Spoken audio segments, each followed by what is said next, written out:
I've been asked to discuss my views on two important questions. The first being, what are the key ingredients that make a good supported housing service? And secondly, how can supported housing, when done well, impact young people? When I first read these two questions, it made me think of a conversation I had with my uncle. It started off with me discussing my annoyance with weeding a garden, when he said to me, "Weeds are just flowers in a place where you don't want them growing." This made me stop and think, why have I never thought about it like that? How many other things are being viewed negatively when they should be shown care? Which has brought me to where I am today, talking about vulnerable youth in our society. In the media, I see countless interviews with members of the general public commenting on young people's lack of work ethic, or our spending habits on Netflix and Starbucks. Esteemed actress Whoopi Goldberg recently shared her views on the news, saying, "If you only want to work a 4-hour week, it's going to be harder to afford a house." Our image as a generation is tarnished. And why? Because we stand up against injustice. We call out members of the government or celebrities to do better. We stand together when faced up against businesses and landlords demanding more from our pockets, yet providing us with lower quality products and lower quality jobs.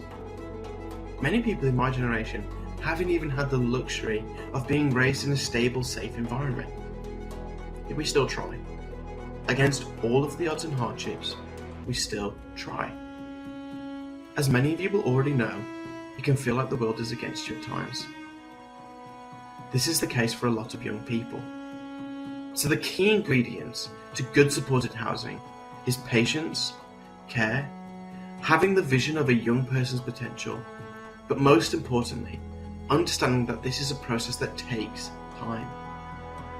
I myself was raised in a domestically abusive household. I was moved from one end of the country to the other over and over again to escape a violent, broken man. At the age of 8 years old, I was diagnosed with depression, and at age 16, I was told to imagine my mental health as a broken light bulb, that no matter what I do, it will always be there, and it will always be broken. Hopeless wasn't even the word. And since then, I've had 2 suicide attempts.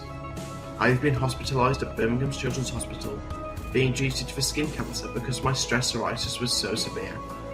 And I suffer from panic attacks that present as seizures, all due to problems and complications with my mental and physical health. Before I was at CHADD, I felt as though I was going to have to end it all. I had nowhere to turn, nowhere to go, but I knew I wanted to keep going, that I wanted to try. This brings us to that final question of how does supported housing, when done well, impact young people? Put simply, it provides them with a path forward to succeed in life, helping them understand what a safe and encouraging environment feels like.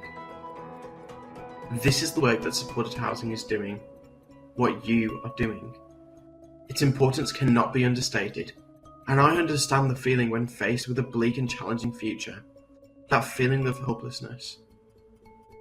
But just know that the work you are all doing is making a difference, helping young people stop feeling like a weed in an overgrown garden, but to feel like a flower growing in a beautiful one. Thank you for your time and your hard work.